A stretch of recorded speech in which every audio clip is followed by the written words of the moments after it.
Welcome back to the program, Virginia. Your friendly neighborhood hatchet man, Brother Craig, coming back at you live here on Virginia's Big Dog radio program, The Really Real Deal. And folks, as promised, we have joining us again the big dog, the kick butt candidate for the office of governor of Virginia, the onion toter.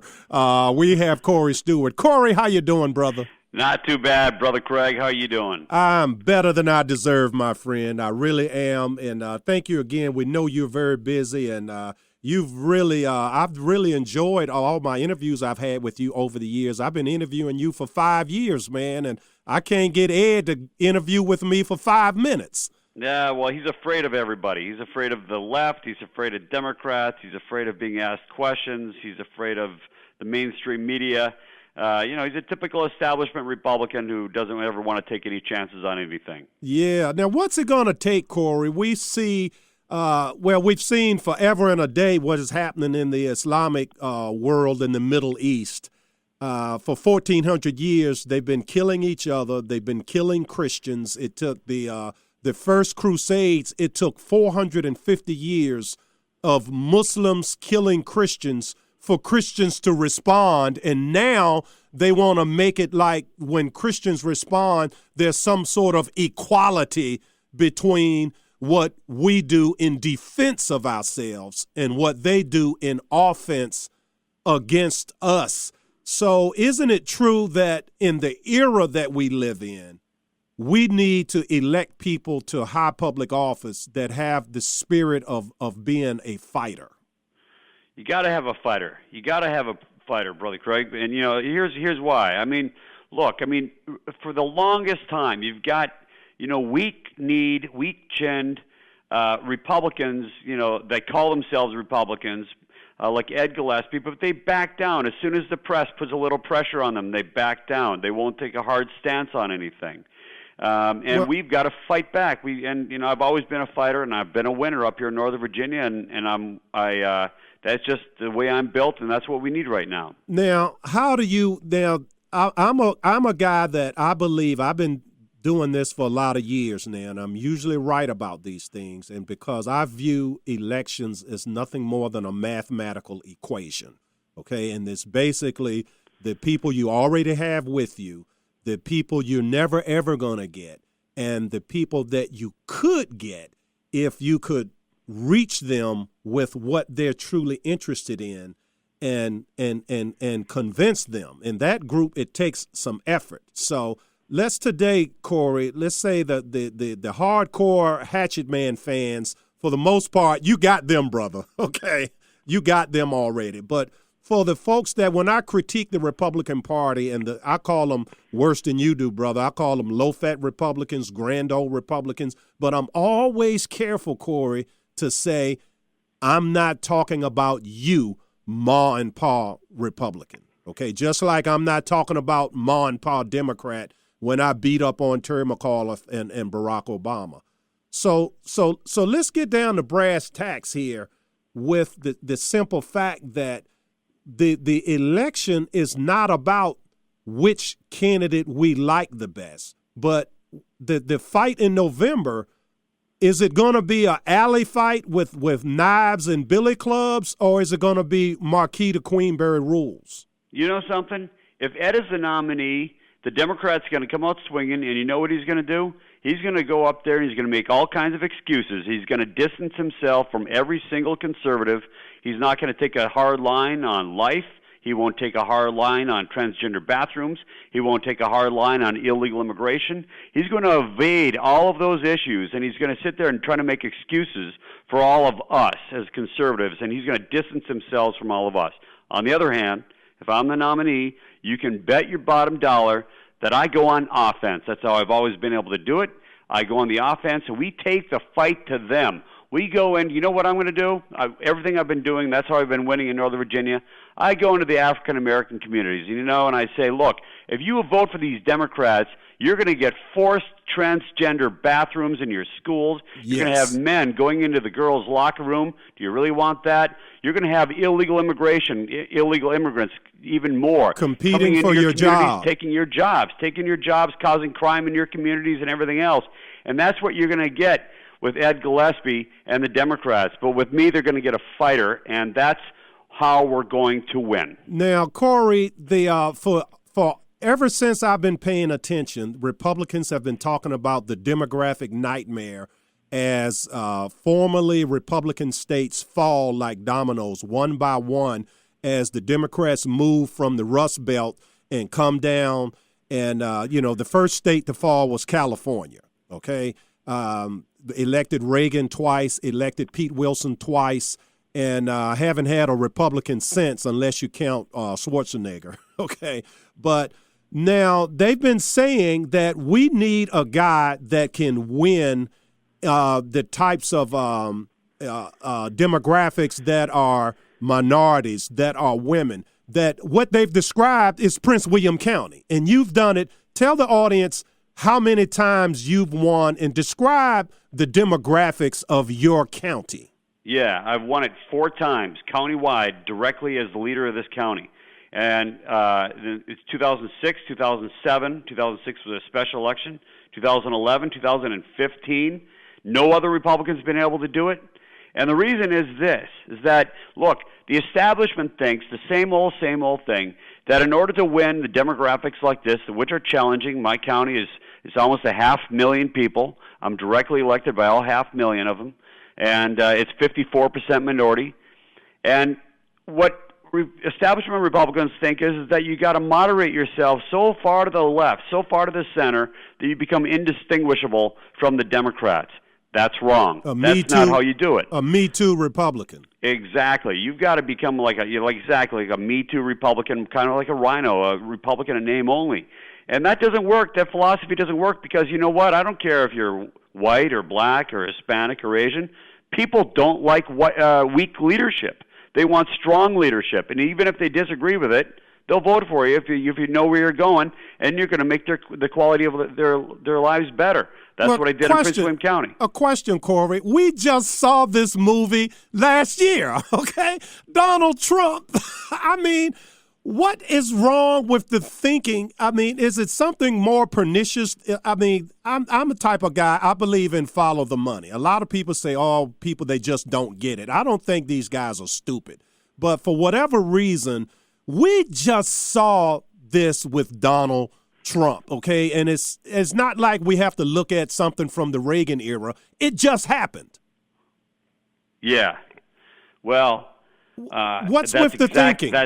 That's exactly what happened. Look, if the Ed Gillespie model of try to buy an election, of moderating yourselves would work, Jeb Bush would be president of the United States. That Amen. guy Jeb spent $100 million on television ads and didn't even move the needle. Did not move the needle. Doesn't that sound familiar? Yes. Ed Gillespie running these plain, blasé, milk toast ads, standing there in his nerdy sweater in front of a grocery store and talking about how great America is and all this stuff. That doesn't work anymore. People are smarter than that. And that's why I've taken the fight right to the people. I don't know if people have seen my ads out there. They're hard-hitting. And look, I don't apologize for that. We need to be hard-hitting. You know, you can't have a wimp as your nominee. If you nominate a wimpy person like Ed Gillespie who won't fight, you're going to lose in November. You need a fighter. That's what I've always done. That's why I will win. Yeah. Now tell the folks what you did in your county. I mean, MS-13. Now, for people that don't understand MS-13 and they think this is something that happens in Texas, Arizona, and California, and it's not a problem in Virginia, please, Corey, describe MS-13, this gang. And we're not immigrant bashers here. I'm not, and I know you're not. Okay. But these are violent gangs that have as initiation rights to choose someone at random and do them serious harm. Am I misstating the case here? You're right on. So MS-13 is a vicious, sadistic gang, most of whose members, 80% of the members, are illegal aliens. I've been fighting them for 10 years successfully, and they're not just in Northern Virginia. They're spreading around the state. They've been in Hampton Roads. They're in Winchester. They're down in the valley. Winchester? Oh, yeah. And Winchester has got a huge problem with MS-13.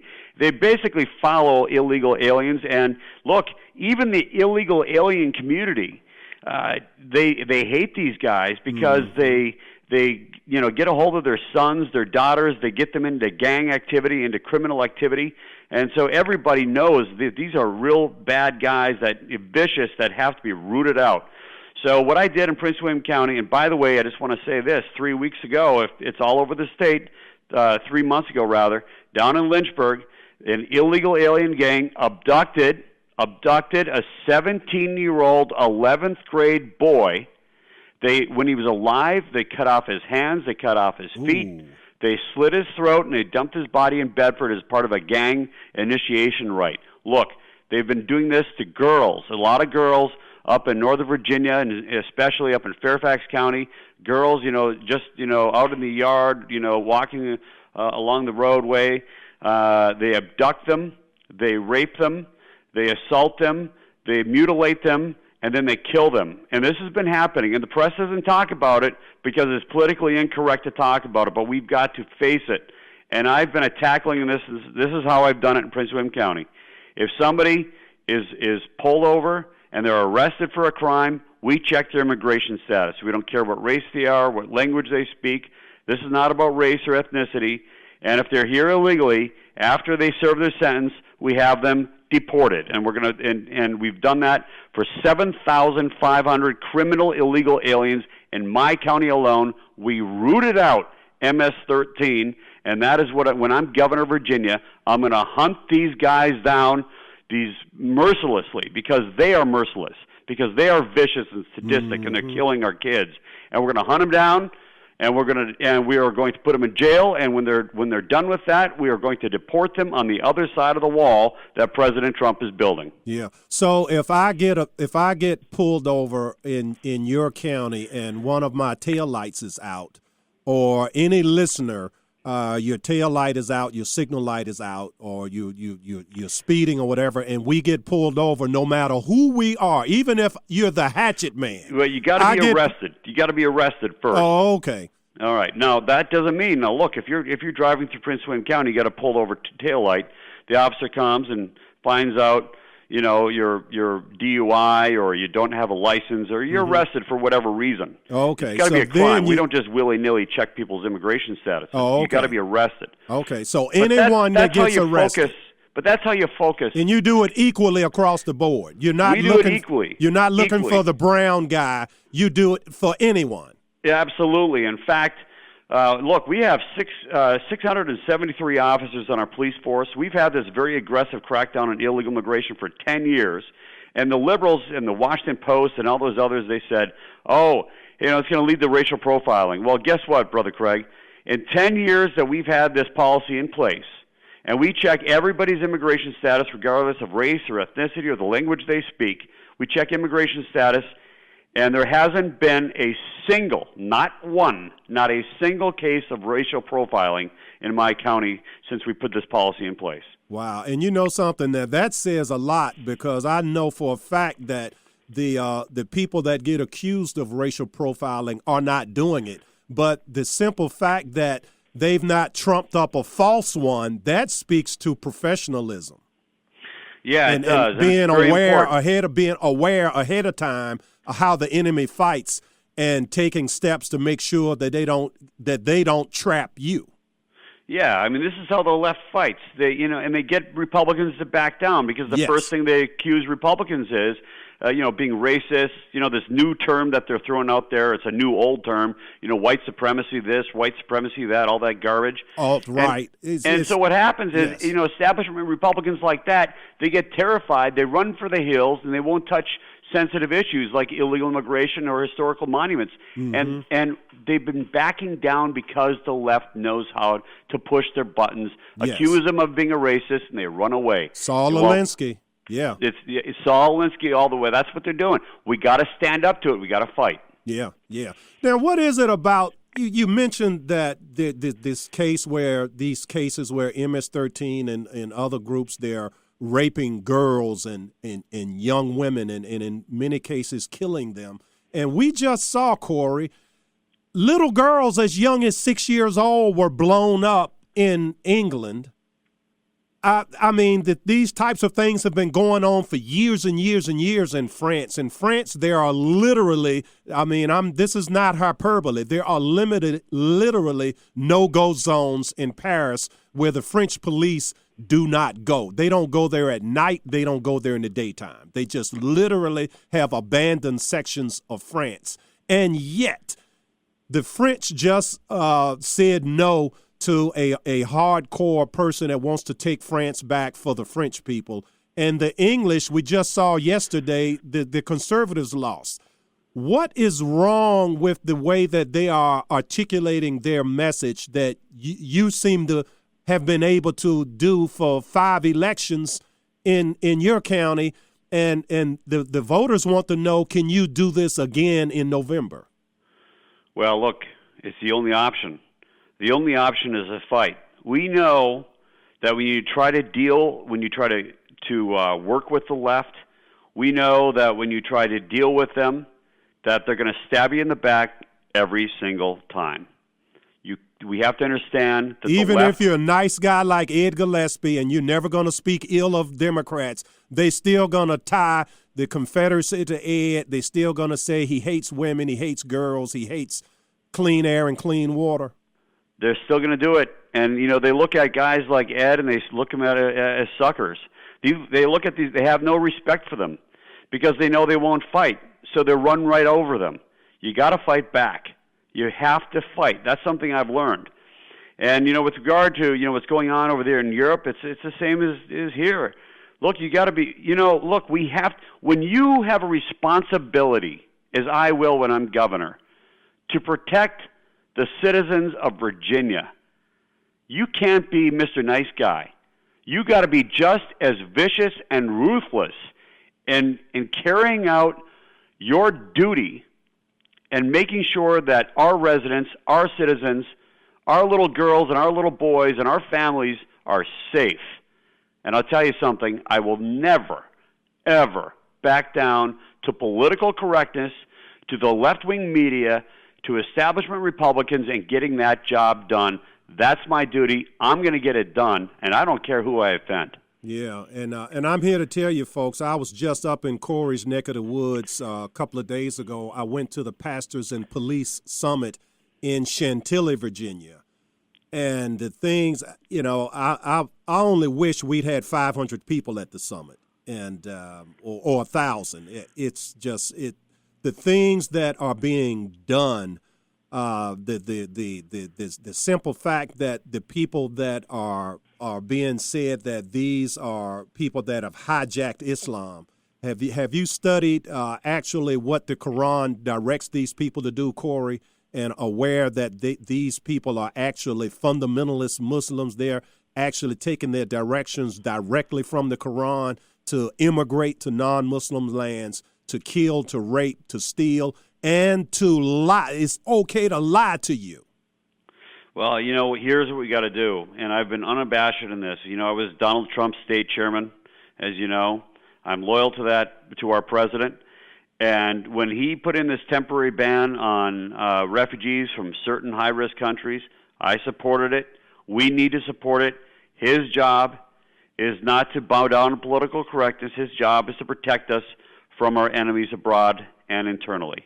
And the thing is that, look, it is possible that maybe somebody can't come into our country who's not a terrorist. But look, we have to err on the side of caution and making sure that anybody who comes into our country, whether it's a refugee or other immigrant, that they're not coming in here to do us harm. I mean, this is just common sense. And yes, I completely support that effort, and I support our president to making sure that we're safe from terrorists. Do you see President Trump as being vindicated when 6 Muslim nations put a ban against people from Qatar because they say that it's a terrorist breeding ground? And so if 6 Muslim countries can say what Trump is saying and what you, Corey Stewart, are saying, then how can it be Islamophobic or against Muslims that don't want to harm anyone?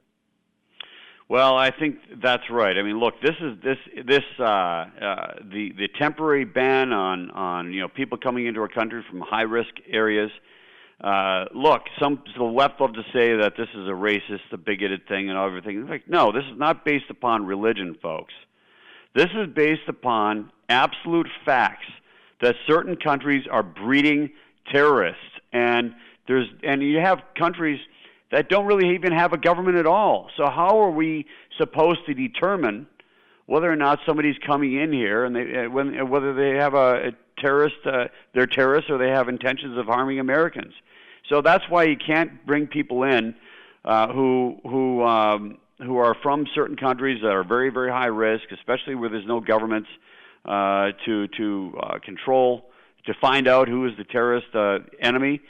And this is just common sense, and I'll be supporting the president 100%. Yeah, and I'm going to tell you this, folks. I'm supporting Corey Stewart 100%, okay? And you heard that from your friendly neighborhood hatchet man, Brother Craig, okay? And this man can perform hatchetations almost as good as the hatchet man, okay? So thank you so much, Corey. Folks, if you're out there, if you're looking for the candidate that is the onion toter and not the blueberry tart, okay, I highly recommend this brother here. So wrap it up, Corey, with your final thoughts, please. Well, come and vote on Tuesday, June 13th, at your regular voting location for me, Corey Stewart. If you're looking for a fighter, somebody who has been able to win in Northern Virginia in a district that has 500,000 people, no other Republican's been able to do it, someone who's already fought illegal aliens, fought illegal immigration, fought taxes, brought down crime, attacked MS-13, and somebody who's going to protect your history and your heritage, then I'm your guy. I'm your guy for governor. Please vote for me on Tuesday. Yeah, the other guys say they want to do it. Corey, you've already done it. God bless you, brother. You too, Brother Craig. Thank you now. Get now.